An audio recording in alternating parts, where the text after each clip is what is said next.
Muy bien, buenos días a todos. Vamos a continuar con el tema de vacunación. Entonces, me parece que ya habíamos visto Sí, Nos esto, quedamos ¿no? Esta inactivadas. diapositiva fue la en la que nos quedamos quedamos, ¿no? vacunas inactivas, doctor, en ventajas y desventajas. Ajá. Ok.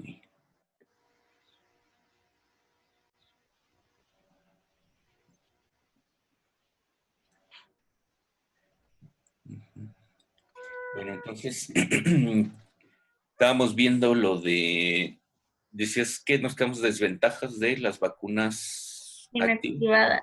Ah, las inactivadas, ok. Estas, ¿no? Bien. Ok, entonces, las vacunas inactivadas, bueno, ya vimos que hay muchos métodos, ¿no? para lograr esto.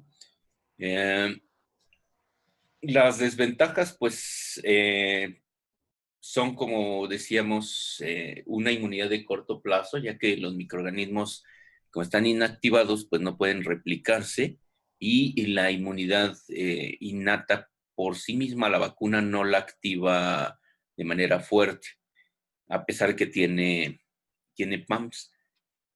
La mayoría de las vacunas inactivadas presentan adyuvantes potentes que estimulan la inflamación y de esta manera se mejora un poco la respuesta inmunológica contra esta vacuna.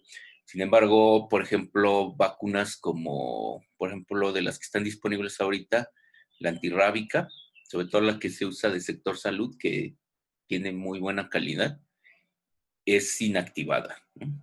Entonces, eso no quiere decir, cuando vemos inmunidad de corto plazo en este tipo de vacunas, no quiere decir que sea en un año o menos que la protección, ¿no? Quiere decir que la protección es por lo menos la mitad de tiempo más corta que con una vacuna atenuada. Entonces, una vacuna inactiva como la de la rabia da una protección como de unos 3 años o 4, donde todavía hay anticuerpos detectables. Sin embargo, han sido las más usadas durante mucho, mucho tiempo. Bueno, obviamente la tecnología de las vacunas ha avanzado mucho, ¿no? Aquí está un ejemplo de lo que es una vacuna atenuada, el proceso. Como decíamos, es un proceso en el cual una cepa de un virus o el microorganismo patógeno es adaptada en un huésped o en un medio de cultivo que no es el correcto para ellos, para su crecimiento normal. Entonces tienen que sufrir adaptaciones donde cambian tratando de adaptarse al hospedero en el que se está multiplicando. Al hacer esto, lo que va a suceder es que va a perder virulencia contra la especie blanco, ¿no? En este caso, pues se pone el ejemplo de los patos, de utilizar los patos, los embriones y todo esto con la finalidad de que la cepa se adapte, una cepa hecha para pollo, se adapte y cuando se le inyecta un pollito o se expone al pollito, entonces ya está atenuada porque su virulencia, hubo cambios a nivel genético y la virulencia es ahora hacia otra especie y menor hacia el ave en este caso, ¿no? El problema es que muchas pueden revertir la virulencia. Como les decía, depende del número de pasajes que se les dé, es la posibilidad de que la virulencia pueda regresar, ¿no? Entonces, a menor pasaje, mayor probabilidad de que pudiera revertirse la virulencia. Y abajo vemos lo que es una vacuna inactivada. Entonces, como les decía, hay muchas formas de inactivarlas.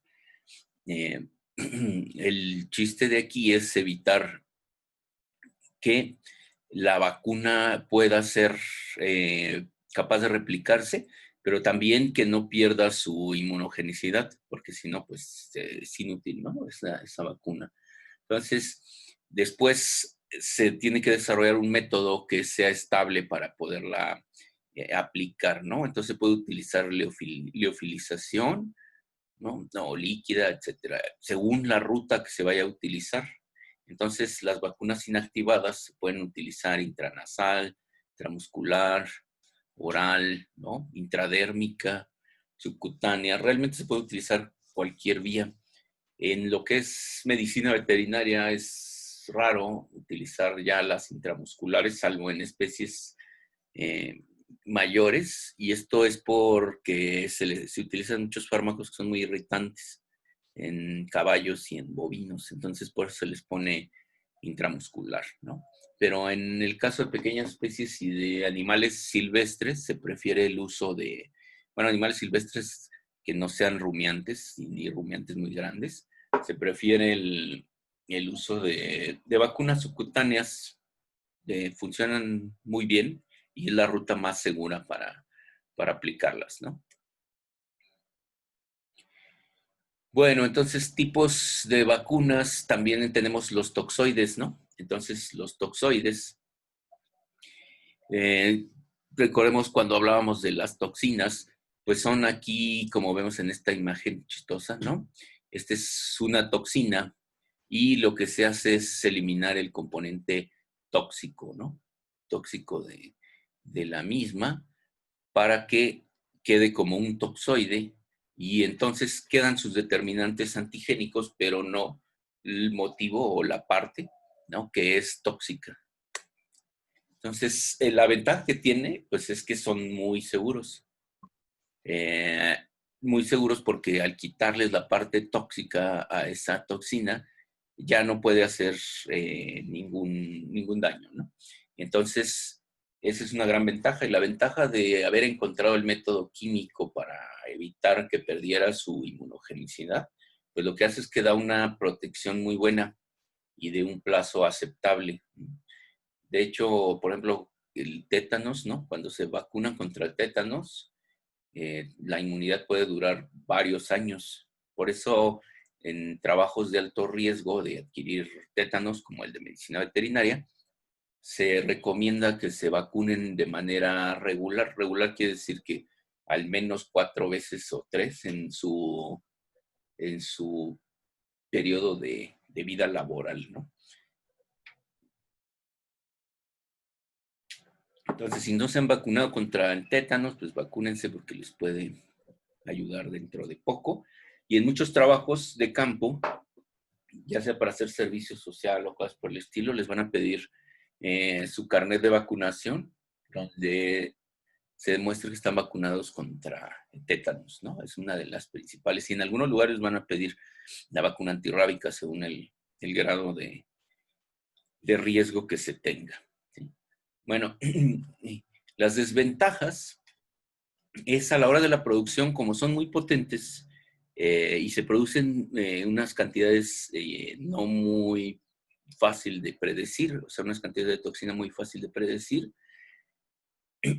Las zonas donde se producen estas toxinas, pues son lugares que necesitan instalaciones de mucha seguridad. La ventaja que se tiene ahora, comparado con hace mucho tiempo, es que ahora ya se pueden utilizar sistemas de biotecnología, sistemas recombinantes, donde ahorita vamos a ver los otros tipos de vacunas, donde las bacterias y las levaduras son sistemas de producción ya estandarizados, entonces se inyecta un plásmido o se electropora, que es una forma de aplicar radiación para que se formen poros transitorios a las bacterias o a levaduras y entonces se les pone un plásmido que trae los genes para codificar la toxina o incluso hay unas que ya producen el toxoide, ¿no? Y entonces esta es una forma fácil de controlar cuánta se produce y cómo se produce, ¿no? Entonces la biotecnología ha ayudado a evitar este tipo de cosas y ha abaratado mucho la producción de los toxoides. Bueno, los tipos de vacunas, también tenemos vacunas de DNA y RNA. Entonces, estas vacunas son de tecnología pues mucho más reciente, digamos bueno, reciente en la historia de las vacunas, es de hace unos 15 años, 20 años la tecnología, que obviamente se ha ido perfeccionando conforme han avanzado la técnica de biotecnología, ¿no? Cada vez las técnicas de biotecnología son más rápidas y más baratas. Entonces, ¿cómo funcionan las vacunas de DNA? Bueno, las vacunas de DNA son plásmidos en el cual se les insertan los genes que van a codificar los antígenos de interés. Obviamente, ese plásmido, que es de origen bacteriano, trae, eh, trae insertado también genes que controlan, ¿no? Como los genes de los eucariotes, que controlan la promoción, es decir, la expresión de los genes, ¿no? Y hay conductores de replicación bacteriano que lo que hacen es que se exprese y se multiplique ese plásmido, ¿no? Eso es importante. Entonces, las vacunas, como ven en la imagen, lo que sucede, las vacunas de DNA, es que ese plásmido conteniendo esos genes es inyectado en músculo o en tejido subcutáneo. Se utilizan unas agujas ultrafinas, se les llama pistolas de DNA, porque son de agujas ultrafinas que lo que hacen es producir inyecciones que casi siempre son subcutáneas, incluso hay unas intradérmicas, y liberan ahí el DNA. Ahora, el DNA, el plásmido que se inserta, como lo ven aquí, tiene que entrar a las células que están ahí del hospedero, que pueden ser, por ejemplo, los queratinocitos, los miocitos, fibroblastos. ¿Y cómo van a entrar esos plásmidos? Esas pistolas de DNA traen una micro descarga eléctrica a la hora. O sea, ustedes, el paciente nunca va a sentir, o ustedes si los llegaran a vacunar con una vacuna de DNA, no van a sentir la descarga eléctrica porque es micro.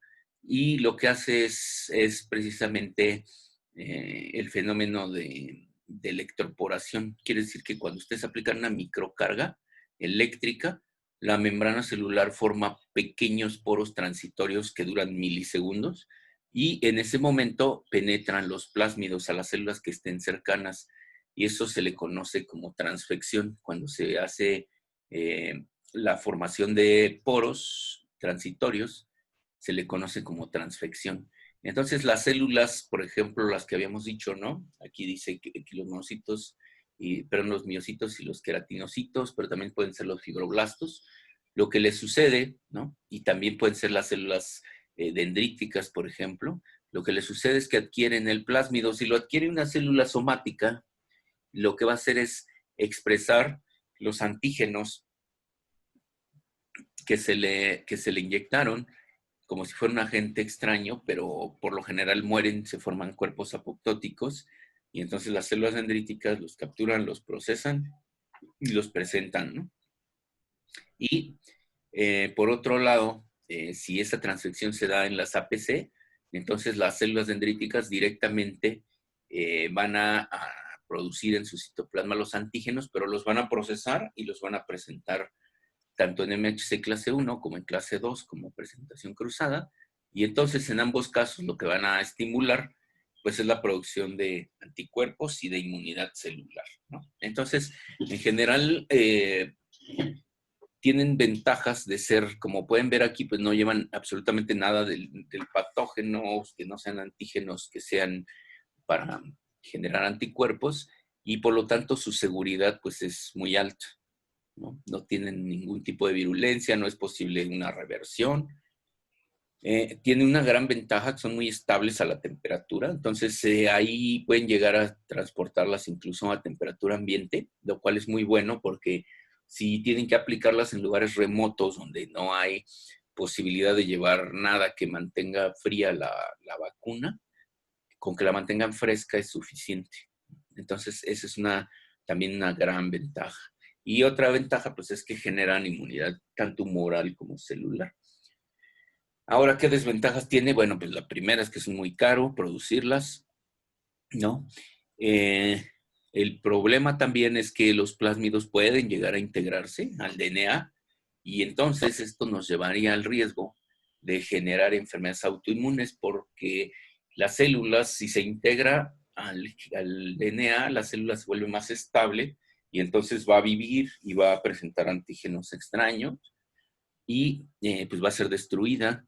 Y en el procesamiento del antígeno puede ser que también se procesen antígenos propios y entonces disparen un proceso de autoinmunidad, ¿no? Y la otra desventaja es que los plásmidos per se, pues son pobremente inmunogénicos, entonces cuando son administrados, por lo general requieren un adyuvante que induzca inflamación para que se recluten más células presentadoras de antígeno. Entonces, a la fecha sí hay disponibles tanto para humanos como veterinarios. Bueno, aquí en México no, pero en Estados Unidos sí. ¿Y cuál Pero, sería uno? ¿cómo? ¿Cuál sería una de las que están disponibles? Aquí en México ninguna. Pero en Estados Unidos. Ah, en Estados Unidos se han estado probando, entre las vacunas que más se han estado probando, son las vacunas contra moquillo. Hay muchas contra el distemper que se han utilizado vectores, que vamos a ver ahorita más adelante cómo son, y las de DNA, ¿no? Son las que se han estado utilizando. Todavía no están ampliamente distribuidas comercialmente en Estados Unidos, pero ya en ciertos estados ya se autorizó su uso, pero principalmente están hacia el moquillo, ¿no? Y las de vectores están principalmente hacia la rabia. Y para humanos también dices que hay, ¿verdad? Sí, para humanos hay muchas enfermedades que en México ya es desconocido literalmente, pero para humanos hay vacunas que se han probado contra diferentes enfermedades de protozoarios y otras cosas, principalmente protozoarios. Están utilizando vacunas de DNA para evitar que el microorganismo, una que se vuelva patógeno y la otra es que como los protozoarios tienen un ciclo muy complejo, de antígenos, porque pasan por muchos estadios distintos. Entonces, en los plásmidos están codificando genes de diferentes estadios. Y eso es lo que da la protección más adecuada aparentemente. La desventaja que por lo que no se han aprobado las vacunas de DNA de manera masiva es porque aún el porcentaje de protección no alcanza el 90% mínimo. Entonces, pues todavía hay que perfeccionarlas más, ¿no? Las vacunas de DNA, pero ¿Y eso qué se puede beber? principalmente por eso de que son poco inmunogénicas. A Ajá. veces cuando se activa el adyuvante, las células son destruidas antes de que que expresen los genes correctamente porque están ya en apoptosis. O a veces las APC no, nada más hay autofagia y destruyen los plásmidos. Entonces todavía hay muchos factores a nivel de biología celular que no se conocen cómo están actuando. De hecho, déjenme ver si traigo una imagen aquí. No. Bueno, ¿Y no. el adyuvante es el que induce la electroporesis, ¿verdad? No, la electroporación es cuando la misma pistola de DNA lo que hace es inducir, darles una descarga eléctrica al paciente en el momento en Ajá. que se aplica, ¿no? Déjenme acomodar una diapositiva porque me va a interrumpir. No sé por qué está así. ¿Y la vacuna de la yardia, qué tipo de vacuna es? La de la Yardi es una vacuna, si mal no recuerdo, es una vacuna donde está nada más inactivada y realmente no sirve para un carajo, ¿no? O sea, si no es si fuera, no sé en la de México cómo es, porque hay dos presentaciones. Hay una que es para mucosas, creo que es nasal en Estados Unidos, y está la que es inyectada.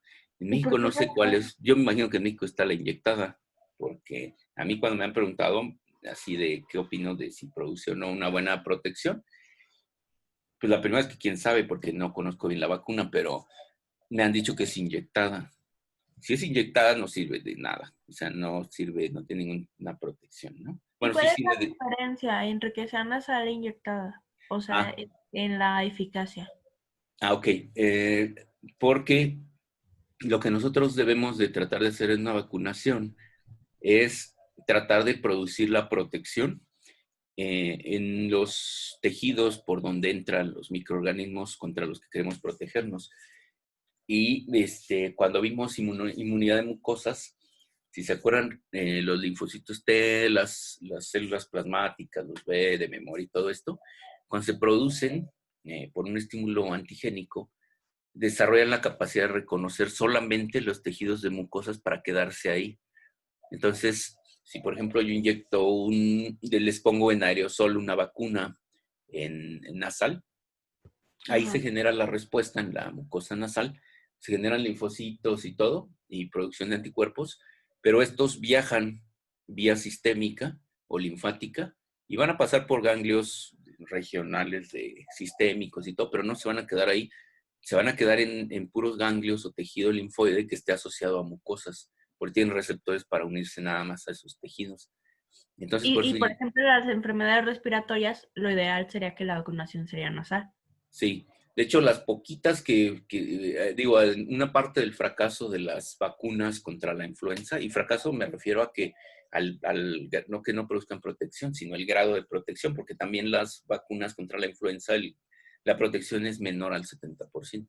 Y esto es por lo mismo de que no se induce, en la mayoría de ellos, no se induce una respuesta en el sitio, ¿no? O sea, si son inyectadas, van a generar una respuesta de IgGs y va a ser sistémico. Y como la IgG no se secreta mucho en mucosas, pues entonces no va a haber una buena protección. En cambio, vacunas como la de la polio, que serán orales, ahí Ah, sí estimulan la mucosa, se producen IgAs y linfocitos citotóxicos, y entonces se es redistribuyen Lupin, por ¿verdad? todo. Sí, se redistribuyen por toda la mucosa. Entonces, esa es la ventaja que se tiene, ¿no? Por eso, pues la vía de entrada es muy importante, ¿no? La vía de aplicación de la Y por vacuna. ejemplo, la del virus del papiloma te la inyectan también. O sea, sería Ajá. mejor que de alguna forma fuera, no sé, como tópica, algo así, que fuera intrauterina, algo así.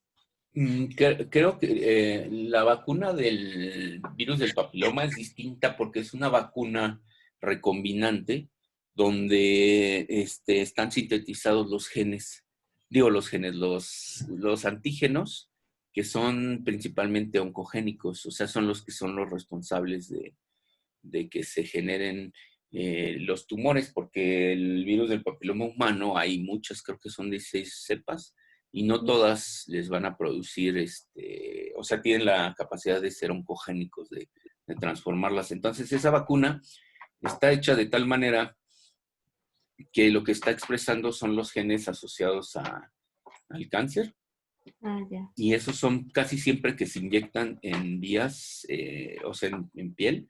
Mucho procesamiento del antígeno es en vía intradérmica. Entonces, ahí en la epidermis y esto, las células migran y se genera en todos los tejidos que son de epitelio estratificado, entre ellos los de las vías genitales. Ah, Entonces, bueno. por eso sí se estimula la inmunidad. Pero es una vacuna que es diferente porque no se inyecta el virus como tal del papiloma humano, sino los antígenos. Ya, ya. Entonces lo que hace es más proteger del cáncer cervicouterino que proteger del papiloma, ¿verdad? Sí, ahí lo que se busca es que las cepas que producen esto sean eliminadas. El resto de las cepas normalmente no son eliminadas. ¿Sí? Ok. Bueno, entonces otro tipo de vacunas son las recombinantes expresadas en vectores. Estas vacunas recombinantes, siempre que escuche el término recombinante, significa que hubo manipulación del genoma y que se están modificando antígenos o se están inyectando genes o cosas por el estilo, ¿no? Entonces, las vacunas recombinantes que son expresadas en vectores significa que cuando se identifican los antígenos específicos, lo que se hace para generar protección, lo que se hace es expresarlos en un vector. ¿Qué es un vector? Pues un vector es aquel que va a acarrear los antígenos sin ser el factor virulento, ¿no? Entonces, por ejemplo, ustedes pueden tomar un virus que no es propio de la especie. Por ejemplo, uno que se utiliza muchísimo es el poxvirus de los canarios. Entonces, el poxvirus de los canarios pues, es inocuo para todos los mamíferos, pero sí se puede multiplicar en las células sin provocar ningún daño. Entonces, al virus del canario, lo que se hace es adicionarle los genes, por ejemplo, para expresar los antígenos de la rabia, ¿no? Y entonces, ustedes inyectan una vacuna o la ponen en spray o lo que sea contra la rabia de este tipo, y entonces es completamente inocua porque ese virus es específico de los canarios, aparte es un virus muy benigno, pero va a expresar los genes.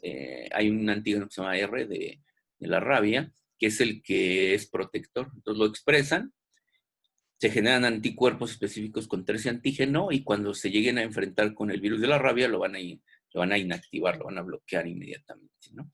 Entonces, las recombinantes con vectores tienen muchas ventajas. Una, pues son muy seguras porque no van a no van a tener el riesgo de meter al patógeno en la inyección. Van a producir muy buena inmunogenicidad celular y humoral porque van a ir en un agente que está vivo, ¿no? Que es en este caso un virus, y ese virus se va a multiplicar como si fuera un patógeno natural, y entonces va a inducir una muy buena respuesta, ¿no? ¿Cuáles son las desventajas? Que hasta ahorita todavía no se han logrado que expresen al mismo tiempo genes que son de distinta etapa, ¿no?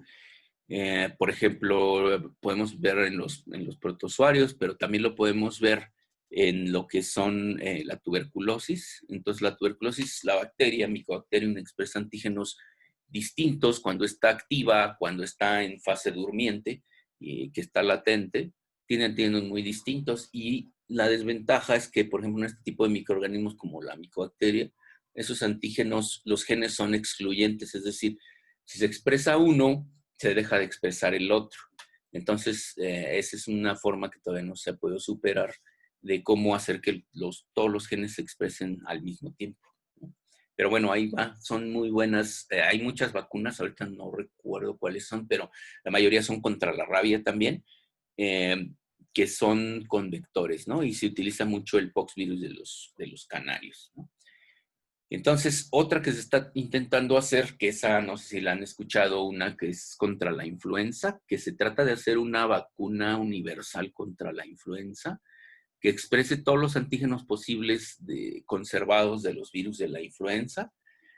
¿Y esto cómo se hace? Pues se codifican estos genes, se insertan en un virus vector, por ejemplo, un adenovirus inocuo, y entonces este adenovirus lo que va a hacer pues es expresar todos los genes aquí se los pusieron por ejemplo en azul, ¿no? En este diagrama para ver que el virus se mantiene intacto, pero adquiere los genes que van a dar protección y luego pues son preparados en las vacunas y son inyectados, ¿no? Entonces lo que se busca aquí, como ven, es que expresen genes un agente que no es patógeno para el hospedero, ¿no? Y está vivo, o sea, es la ventaja porque se puede multiplicar. ¿Cuál es la otra ventaja? Lo vamos a ver más adelante, que no necesitan adyuvante este tipo de vacunas. Ahorita vamos a ver los adyuvantes. Entonces no requieren algo que irrite y produzca inflamación. Por eso vacunas como el tétanos duele muchísimo, porque el toxoide tetánico per se no es muy antigénico, pero trae adyuvantes que irritan el sitio de inyección, producen inflamación y eso hace que lleguen más células inflamatorias y por supuesto aumenta la respuesta inmunológica, ¿no? Entonces aquí lo que están viendo, la ventaja es que no necesitan adyuvante, ¿no? Un ejemplo que se está trabajando, pero que no ha dado resultados como uno esperara, ¿no? Son las vacunas contra las garrapatas. Entonces, la propuesta es interesante, pero no se tomó en cuenta que las garrapatas son, son artrópodos que son extraordinariamente adaptables y que se adaptan incluso a las vacunas, ¿no? Entonces, se supone que si se inmuniza con vector o con subunidades o cualquier cosa de estas de que estamos viendo a un bovino, el bovino va a producir anticuerpos contra estos antígenos, que son antígenos que están expresados en la garrapata y sobre todo, por ejemplo, a nivel intestinal y reproductivo de la garrapata. Entonces, cuando la garrapata está chupando sangre de la vaca, lleva anticuerpos, esta sangre, que los anticuerpos se unen a los antígenos, por ejemplo, del tracto gastrointestinal, o entran en su hemolinfa y se van hacia los órganos genitales de reproducción y entonces destruyen esos tejidos, ¿no? ¿Y esto qué es lo que hace? Pues obviamente reduce la infestación de las garrapatas, pues empiezan a morir y a caer, ¿no? Y obviamente reducen también los patógenos que pueden transmitir, como el anaplasma. Y pues esto supuestamente es un control, ¿no? Pero la respuesta es muy corta. A los becerros no dan una respuesta, se les tiene que estar vacunando y vacunando y vacunando, porque esos antígenos no son muy inmunogénicos. Por más que se les ha cambiado muchas cosas, no son muy inmunogénicos. Entonces, aquí se ve el mecanismo, ¿no? En esta imagen, aquí vemos a las garrapatas chupando la sangre, ¿no? Y en la sangre pues van a llevar todos los componentes y con todas las moléculas que van a interferir con su desarrollo, y entonces van a atacar su glándula salival y van a atacar su intestino, y lo que se supone es que van a destruirlo, pero estas vacunas llevan como unos 25 años en desarrollo y todavía no se han logrado, ¿no? De hecho, una de mis alumnas de doctorado, Verónica, y lo que hicimos fue hacer una prueba en ratones para ver si una combinación de ciertos antígenos de las garrapatas daba mejores resultados, ¿no? Y los resultados pues dicen que es muy baja la diferencia de lograr una mejor inmunización. O sea, pero lo que Entonces, hacen es que van a matar a la garrapata, entonces. sí, lo que se busca es ¿Por qué matar no a la mejor- garrapata. ¿Y por qué no mejor le ponen una vacuna para el anaplasma? Porque pues la Ah, garrapata en sí no te hace tanto daño, lo que te hace daño es lo que te transmite. pues depende, porque por ejemplo las infestaciones por garrapata en los bovinos te pueden reducir hasta un 30% de peso. O sea, per se la garrapata sin producirte enfermedades transmitidas, per se Ajá. la garrapata necesita mucha sangre. Normalmente una garrapata adquiere tres veces su tamaño en sangre, ¿no? En volumen sanguíneo. Entonces, un animal repleto de garrapatas, lo que le va a suceder es que va a perder mucho peso, obviamente no va a ganar peso, eh, y pues para la producción de carne, por ejemplo, o de leche, pues va a ser fatal, ¿no? Per se. Entonces, si se han intentado vacunas, de hecho lo que se hace, lo que nosotros estábamos haciendo, por ejemplo, lo que inyectábamos en los ratones eran antígenos de la garrapata y antígenos de anaplasma conservados. Lo que buscas es tratar de inducir una inmunidad para los dos. Es decir, aunque la garrapata pique, mientras los anticuerpos matan a la garrapata, obviamente esta ya picó y ya inyectó el anaplasma, y entonces lo que se busca pues es tratar de evitar las dos cosas.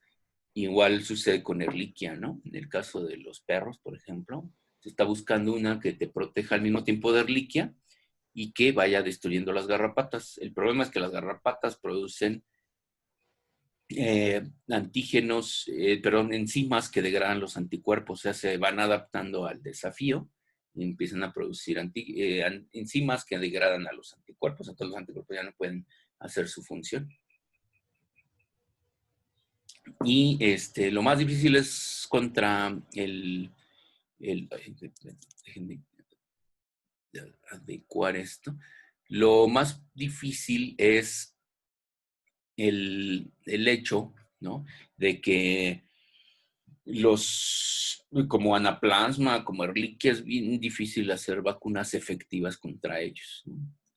El problema siempre está, como ustedes tratarán de recordar en las clases de inmuno, dijimos que lo más importante de la respuesta pues, es el antígeno e influyen muchas cosas, ¿no? La naturaleza del antígeno,